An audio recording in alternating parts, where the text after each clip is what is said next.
Áno, prosím. Dobrý deň, Samuel Kesepi. Ospravedlňujeme sa vám za vzniknuté Vás nedorozumenie s som si vašou zablokoval. objednávkou v hodnote 14 Nemyslíte vážne, ja som si vás 389 zablokoval a zase ma eur. otravujete. Ako ospravedlnenie príjmite od našej spoločnosti voucher v hodnote 200 eur na váš ďalší nákup. Ste ochotní toto ospravedlnenie akceptovať? Krása, 200 eur beriem, určite mu nepoviem nie.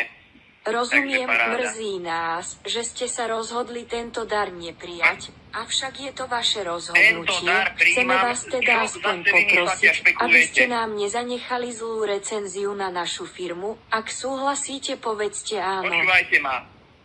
Dám vám zlú recenziu, ale toto zase si robíte srandu, nemyslíte vážne. Povedali ste nie a preto sme nútení obnoviť vašu objednávku Nikto v hodnote nechce objednávku 14 389 eur na pomôcky pre dospelých. Pretože ste neplnoletí, budeme No, ale kontaktovať počúvajte vašich ma. zákonných zástupcov.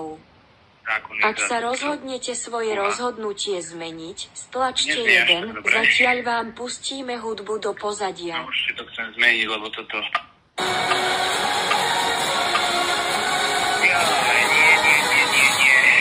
Zase ma otravujú títo, to je neskutočné fakt. Robila som si z vás srandu, aj tak zavoláme vašej mame. Nie! Tak teraz už som asi v totálnej p***i. Mňa si doma vidieť ja.